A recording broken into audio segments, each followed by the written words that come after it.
ሰላም ጤና ይስጥልን ተመልካቾቻችን እንደምንላችኋል። ከናሁ ቴሌቪዥን ለዕለተ ረቡዕ ግንቦት 26 ቀን 2018 ዓ.ም የቀን ዜናዎች ወደ እናንተ የምናደርስበት ጊዜው አሁን ነው። ከዜናዎቹ ጋር ሀብታማ አያሌው ነኝ። አብራችሁን ቆዩ። ወደ ቀዳሚ ዜናችን እለፍ። ብፁዕ ወቅዱስ አቡነ ማትያስ በአርሲ ሀገረ ስብከት በቤተ ክርስቲያንና ምእመናን ላይ የደረሰውን ጥቃት በማስመልከት አባታዊ የሐዘን መልእክት አስተላለፉ። ብፁዕነታቸው በአርሲ ሀገረ ስብከት በአስኮ፣ በሽርካ፣ በሆኖቆሎ፣ በዋቤና በሙኔንሳ ወረዳዎች በመንፈስ ቅዱስ ልጆቻችንና በቅድስት ቤተ ክርስቲያን ላይ ስለደረሰው አሰቃቂ ጥቃት በተሰበረ ልብ ሰምተናል ብለዋል።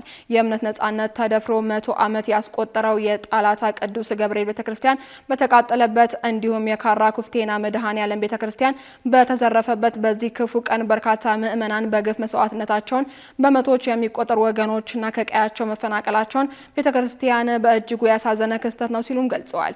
የሰላም የፍቅርና የታሪክ ማህደር የሆነችው ቤተ ክርስቲያን በምድራዊ መከራ ውስጥ ያሉትን ምእመናን በምታጽናናበት በዚህ ወቅት ራሷ በፈተና ውስጥ ሆና ከመቸገሯን በላይ በአርሲ ምድር በተደጋጋሚ የሚስተዋለው በደልና ግፍ በሁላችንም ልቦና ውስጥ እስከ መቼ የሚል ቁጭትና የሀዘን ጥያቄ ፈጥሯል ብለዋል። በመሆኑም ይህ መከራ እያበቃ ሳይሆን እየተስፋፋ በመምጣቱ የዜጎችን ደህንነት የመጠበቅና ሰላምን የማስፈን አደራ የጣለባቸው የጸጥታ አካላትና በየመዋቅሩ ያላችሁ ኃላፊዎች ከምንም በላይ ታሪክ የሚጠይቃችሁን በስልጣን ዘመናችሁ ለዜጎች ደህንነት የምትከፍቱን ዋጋ ነውና ይህንኑ የጥቃት ሰንሰለት በማስቆምና ወንጀለኞችን ለሕግ በማቅረብ ከታሪክ ባለዕዳነት ትድኑ ዘንድ በቤተክርስቲያናት ስም አበክረን እናሳስባለን ብለዋል። በየአካባቢው የምትገኙ ምእመናን መላው ኢትዮጵያን በወንድማማችነት መንፈስ ተጋግዛችሁ የተፈናቀሉ ወገኖችን በመደገፍና በጸሎት ከቤተ ክርስቲያናችን ጎን እንድትሆኑም ጥሪያችንን እናቀርባለን ሲሉ አባታዊ መልእክታቸውን አስተላልፈዋል።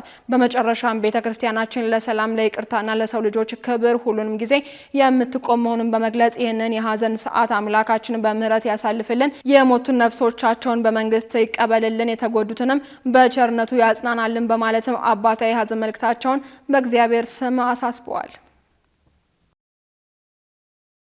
በአዲስ አበባ በአንዳንድ የምርጫ ጣቢያዎች ላይ የሚገኙ ምርጫ አስፈጻሚዎች መባረራቸውን ምርጫ ቦርድ ገለጸ።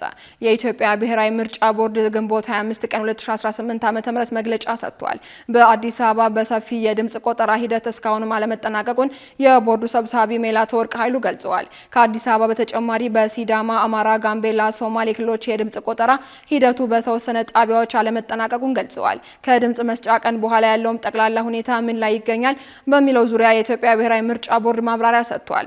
በተለይ በአዲስ አበባ በአንዳንድ ምርጫ ጣቢያዎች ላይ መግባት የሌለባቸው ሰዎች ታይተዋል በመባሉም ቅሬታ ዙሪያ ቦርዱ የቁጥጥር ባለሙያዎችን አሰማርቶ ቅሬታውን በትክክል ያለ መሆኑን በመረጋገጡ እርምጃ የተወሰደባቸው ጣቢያዎች መኖራቸውንም መግለጫውን የሰጡት የቦርዱ ሰብሳቢዋ ሜላትወርቅ ኃይሉ አክለዋል። በደረሱ ጥቆማዎችን በቦታ ወይም በምርጫ ጣቢያዎች የሄደው የሞኒተሪንግ ቲም አንዳንድ የምርጫ ጣቢያ አስፈጻሚዎችን ባልተገባ ድርጊት ያገኟቸው እንዲሰናበቱ ተደርገዋል ብለዋል።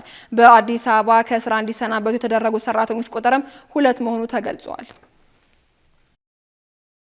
በአማራ ክልል ምርጫው እንዲደገም ነጻነትና እኩልነት ፓርቲ ጥያቄ አቀረበ። ነፓ በአማራ ክልል በተወሰኑ አካባቢዎች የምርጫ ማጭበርበር ተግባር ተፈጽመዋል በሚል ምርጫው እንዲደገም ጠይቋል። ግንቦት 24 ቀን 2018 ዓ.ም በተካሄደው 7ኛ ጠቅላላ ሀገራዊ ምርጫ በአማራ ክልል በተወሰኑ የምርጫ ክልሎች ላይ ከምርጫው ሕግና ስነ ምግባር ያፈነገጡ ተግባራት መፈጸማቸውንም ፓርቲው አስታውቋል። ፓርቲው ባወጣው ባለ 2 ገጽ የቅሬታ መግለጫ በደቡብ ወሎ፣ በለጋምቦ፣ ለገሂዲ፣ ከለላና ደብረ ሲና እንዲሁም በደሴና በባህር ዳር ከተሞች የምርጫ ድምጽ አሰጣጥ ሂደት ላይ በርካታ ህገወጥ ድርጊቶች መታዘቡን ገልጿል። ከመራጮች ካርድ በነጠላ መሰብሰብ ጀምሮ በሚስጥር ድምጽ መስጫ ቦታዎች ውስጥ ገብቶ ተጽዕኖ እስከ ማሳደር ድረስ በባህር ዳር ከተማ 70 ህጋዊ ፓርቲ ታዛቢዎች እንዳይታዘቡ እስከ መከልከል የደረሱ ችግሮች መፈጸማቸውንም በመጥቀስ ፓርቲው ያለውን ቅሬታ አቅርቧል። በእነዚህ የምርጫ ክልሎች የተመደቡ የምርጫ ቦርድ አስፈጻሚዎች ነጻና ገለልተኛ ለመሆናቸውን የገለጸው ነፓ የምርጫ ቦርድ ጉዳዩን በአስቸኳይ መርምሮ የህግ እርምጃ እስኪወስድ ድረስ ጊዜያዊ ውጤት ከመግለጽ እንዲቆጠብና ምርጫው እንዲደገም ጠይቋል። የኢትዮጵያ ሰብአዊ መብቶች ኮሚሽን 7ኛው ጠቅላላ ምርጫ ሰላማዊ፣ አሳታፊ፣ ዲሞክራሲያዊና አካታች እንደነበር ገለጸ።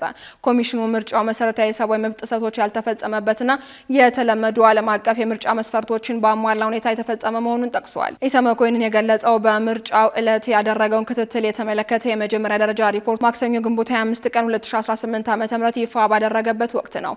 ሪፖርቱን ለመገናኛ ብዙሃን ያቀረቡትም የኮሚሽኑ ዋና ኮሚሽነር አቶ ብርሃኑ አዴሎ ናቸው። መንግስታዊ የሰብአዊ መብት ኮሚሽን የሆነው ተቋሙ ምርጫ ከታዘቡ ተቋማት አንዱ ነው። ኮሚሽኑ በኢፌዴሪ ህገ መንግስትና በተቋቋመበት አዋጅ በኢትዮጵያ የሚካሄዱ ሀገራዊና አካባቢ ምርጫዎችን በሰብአዊ መብቶች መርሆች መሰረት መከናወናቸውን የመከታተል ስልጣን ተሰጥቶታል። ተቋሙ በሚያደርጋቸው ክትትሎች ምርጫዎች ዓለም አቀፍ መስፈርቶችን ማሟላታቸውን የማረጋገጥ ኃላፊነትም ተጥሎበታል። በዚህ መሰረት ኢሰመኮ ከ320 በላይ አባላትን የያዙ 104 የክትትል ቡድኖችን በምርጫው ዕለት ማሰማራቱንም አስታውቋል።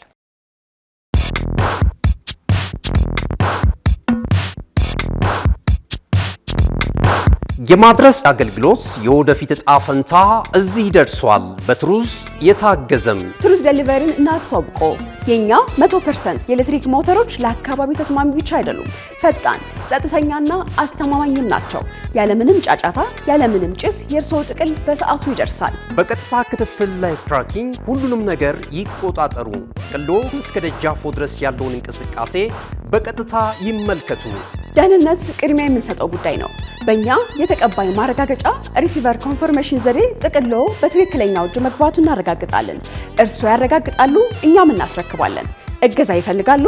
ቡድናችን ሁልጊዜ በ8194 ዝግጁ ነው።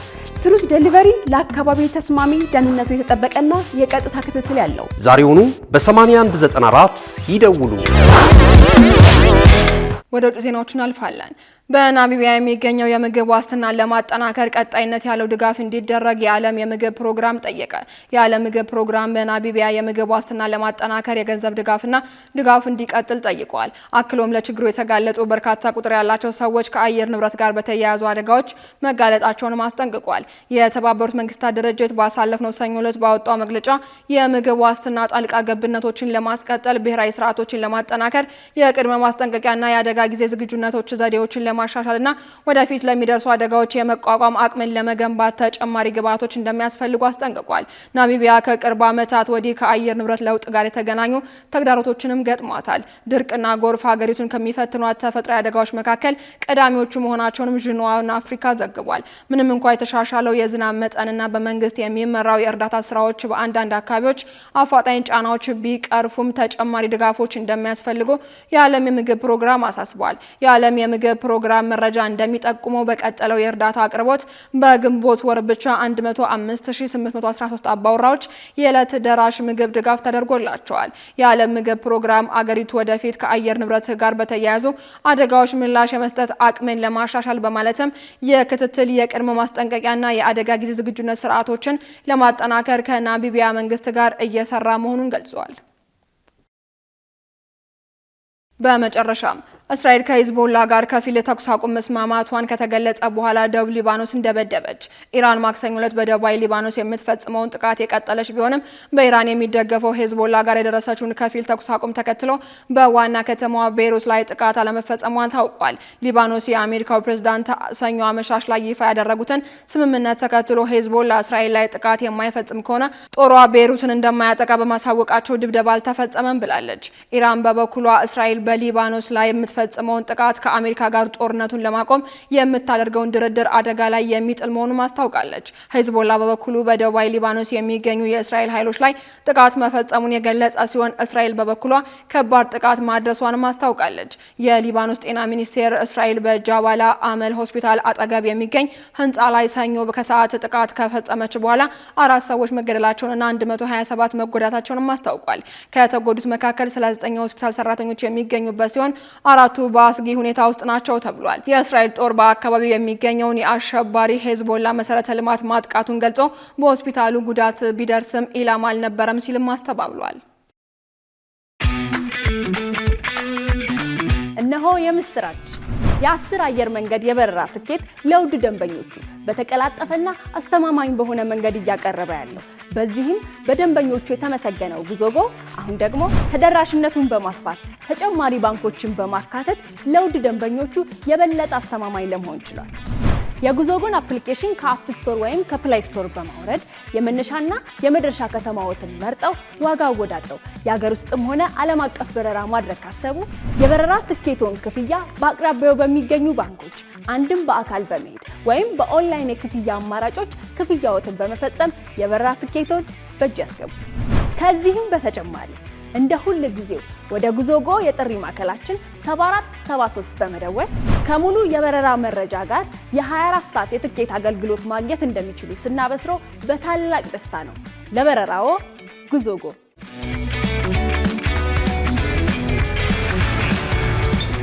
ተመልካቾቻችን ከናሁ ቴሌቪዥን ለዕለቱ ያዝነላችሁ የቀን ዜናዎች እስካሁኖች ነበሩ። ዜናዎቹ ወደ እናንተ እያደረስኩኝ አብራችሁ ቆየሁት። ሀብታማ እያሌው ነበርኩኝ። ሰነቀ